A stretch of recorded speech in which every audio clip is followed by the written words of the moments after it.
There's a quiet rhythm in Tensura that most readers feel long before they can explain it. Creation splits, chaos rages, and somehow every clash leaves behind a warmer world. It isn't just a power creep story, but a spiritual cycle type of story. And that cycle, I think, points straight toward Rimuru's inevitable meeting with Ivarage, the incarnation of disaster, the fragment of the divine that still hates everything that exists in Volume 23. Let's trace the pattern. Oh, and do like, subscribe, and be notified for future releases. Into 1. The Divine Fracture. Long before Rimuru was even slime or the reincarnation of 37-year-old salaryman Satoru Mikami, the cosmos revolved around the All-One. When he divided himself to create Veldonava, the Star King and God of Existence, part of that unity, Ivarage was left behind. She fought and raged all day, every day, until eventually became sealed. Her spawn carried on her instinctual desire to fight endlessly. In Volume 16, Feldway reveals her as the incarnation of disaster. In Mythic lingo, that's the moment creation gained its shadow. Veldonava became the benevolent father of life. Ivarage, the mother of profound resentment. An abandoned half that couldn't understand why harmony was gone. Has Ivarage ever known love? Happiness? Well, there was one time, revealed in Volume 22's prologue, where she recalls a joy upon receiving a name. But outside of that, all her memories upon gaining intelligence in Volume 19 have been about anger, hatred, and loneliness. In Volume 18, we learn that Guy, Feldway, and the Seraphim have battled Ivarage before.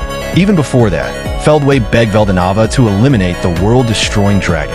But we know Veldonava refused, clinging to a hope that Ivarage might just awaken to intelligence one day. 2. Hatred as the world's pollution. The Shinto frame. If we borrow a lens from Japanese spirituality, Ivarage's story fits the Shinto idea of Kegar, spiritual impurity born from imbalance. A kami, separated from harmony, becomes polluted, not evil, just unwhole. Her rage is the universe's wound refusing to close. The endless wars, the monsters driven by instinct to fight, are echoes of that impurity rippling through reality. Shinto also teaches that impurity calls forth purification, carry asterisk, not destruction. A defiled spirit can become sacred again once the grievance is acknowledged and cleansed. So the question is never, can Ivarage be defeated? It's who will finally purify her. And I think we can get the hint from the cover of Volume 23, which shows Rimuru and Veldora smiling. 3. Hatred as the last poison, the Buddhist frame. Back to Japanese religion for a second. Buddhism calls hatred Shinai, Shunhui, one of the 3 poisons that trap beings in samsara. It's not an enemy to kill, but a delusion to transform. Wrathful deities like Fudo Mayu embody this. Terrifying on the outside, compassionate at the core, burning ignorance with fierce love. If we see Ivarage this way, her hatred of the world isn't senseless. It's the cosmos screaming from the pain of separation. She destroys because she still loves what was lost.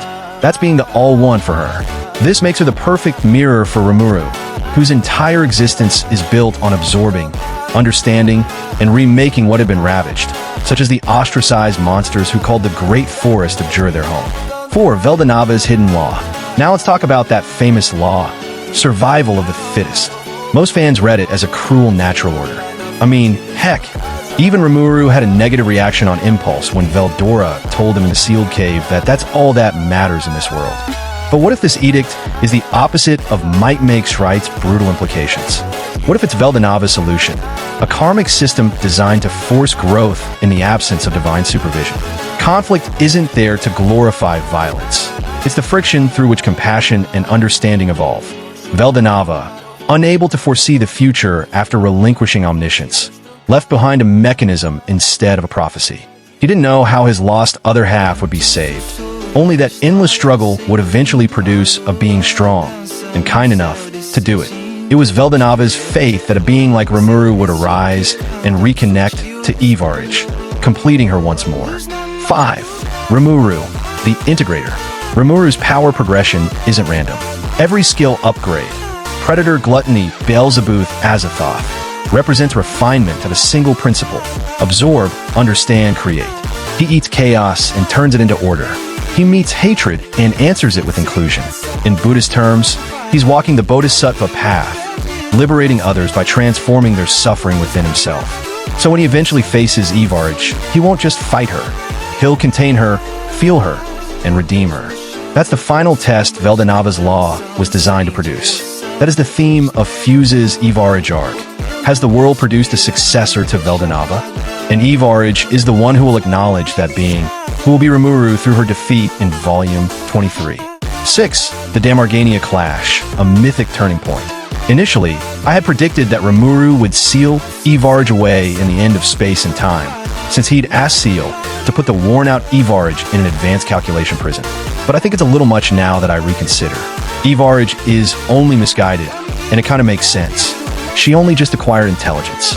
So sealing her again for another set of eons just doesn't feel right. Besides, as the incarnation of disaster, the god of catastrophe class, I believe that she must reevaluate her role. So, I can imagine Rimuru would release her from that calculation prison when he regains his strength and form a strong spiritual pathway to her. I mean, come on, look at the cover for Volume 23 showing Veldora and Rimuru's enduring friendship. I think that's symbolic, a message to us readers of Tensura to consider that such bonds, those soul corridors linking beings together, not just the Tempests, but the lovers Velgrind and Masayuki, the siblings Gaia and Malene, and eventually Guy and Velzer, are a great way to be connected while maintaining and expressing individuality. 7. The isolation of hatred. I can see, inside his imaginary space, Rimuru does the unthinkable. He isolates Ivarage's pure hatred, separating it from her core consciousness. He uses that hatred as a foundation. He doesn't seal it away in fear. He holds it, the way Veldonava once held creation.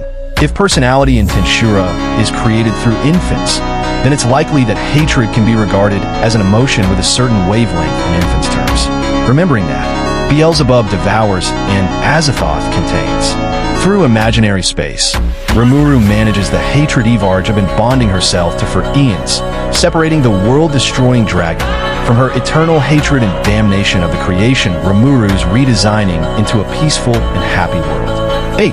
The spiritual pathway. By stabilizing Ivarage's hatred within himself, Rimuru could form a spiritual bridge back to her using it as a foundation. After all, it is something she had accepted since forever.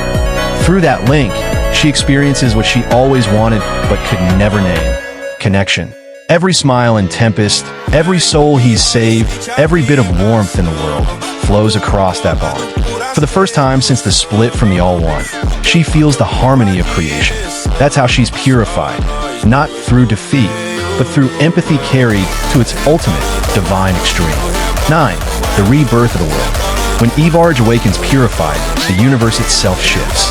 The survival of the fittest law, rooted in separation, evolves into a law of coexistence. Strength is no longer measured by domination, but by one's capacity to sustain harmony. It's the metaphysical equivalent of Buddhist enlightenment. The wheel of conflict stops because its fuel, hatred, has been understood. Rimuru becomes not a second god, but the healed whole. The unity of creation and destruction, compassion and wrath. The Tensura verse graduates from struggle to peace. 10. Mythic parallels. This theory would place Tensura among stories that end in reconciliation rather than annihilation. En upsilontiha tradition parallel event. Buddha and Mara. Enlightenment through facing hatred itself. Amaterasu and Susanoo. Chaos reconciles with order to restore light. Izanami and Izanagi. The divided gods reunited beyond death. Naruto and Kurama. The monster's hatred becomes the hero's strength. Fuse's storytelling constantly borrows these archetypes, layering them behind his power systems. Rimuru's final act would therefore feel mythologically inevitable. 11. What Veldonava actually wanted. Seen this way, Veldonava's abandonment wasn't negligence. It was faith. He believed in creation's ability to redeem itself, even against its greatest, strongest hater. He built a universe where even hatred had a chance to be loved back into balance. Rimuru fulfilling that prophecy would mean Veldonava's experiment succeeded, not in making stronger beings, but wiser ones. And that's why the story always circles back to smiles, the simplest symbol of harmony. Rimuru's dream of a world where everyone can live happily together isn't childish idealism. It's the endpoint of the divine equation. The cosmos learns to smile again through him. 12. The epilogue, a peaceful Tensura verse. Picture it. The great nations are no longer preparing for war, but exchanging art, sports, and friendly competition. Former enemies becoming protectors of the same dream. The primordial demons, once embodiments of chaos, now guardians of stability. And above them, Rimuru and a serene Ivarage, twin aspects of a restored divinity, watching over a world that finally understands itself. The cycle that began with the All-One's fragmentation ends in intentional unity. No need for endless rebirth. Existence itself has learned compassion. 13. Why this feels like Fuse's direction. Fuse has been slowly shifting from power scaling to metaphysical consequence. Volume 16 to 22 dig into laws, souls, and divine systems more than battle hype. That pattern suggests he's setting up an ideological climax, not just a physical one. And nothing could be more thematically fitting than Rimuru completing the God cycle by redeeming the fragment that even Veldonava couldn't reach. It would also mirror the LN's moral undertone. Every being, no matter how cursed, can be understood. That's been Rimuru's real superpower since day one. 14. The takeaway. Ivarage isn't evil. She's the cosmos's grief. Veldonava's law isn't cruelty. It's the path to purification. Rimuru's destiny isn't domination. It's integration. By isolating Ivarage's hatred within his imaginary space and turning it into a bridge, Rimuru will finish what the All-One began, transforming conflict itself into the seed of connection. And in doing so, he won't just save the world. He'll teach the world how to love itself. 15. Closing thoughts. Whether Fuse actually writes it this way or not, this interpretation captures what makes Tensura feel bigger than a power scaling story. It's a myth about wholeness, about taking even the ugliest emotions and giving them a place to rest. So if we ever reach that final battle and see Rimuru smiling gently as he absorbs the last storm of hatred, remember this. He's not just winning, he's healing the Tensura verse. And that's exactly what Veldonava was hoping, no waiting for. What do you think? Could the incarnation of disaster become the cornerstone of a peaceful new world? Or is Ivarage too far gone for even Rimuru's compassion? I'd love to hear how others interpret her role, especially after Volume 22's hints that the story's entering its metaphysical phase. Thanks for watching, and be sure to hit the like button and subscribe for more content like this.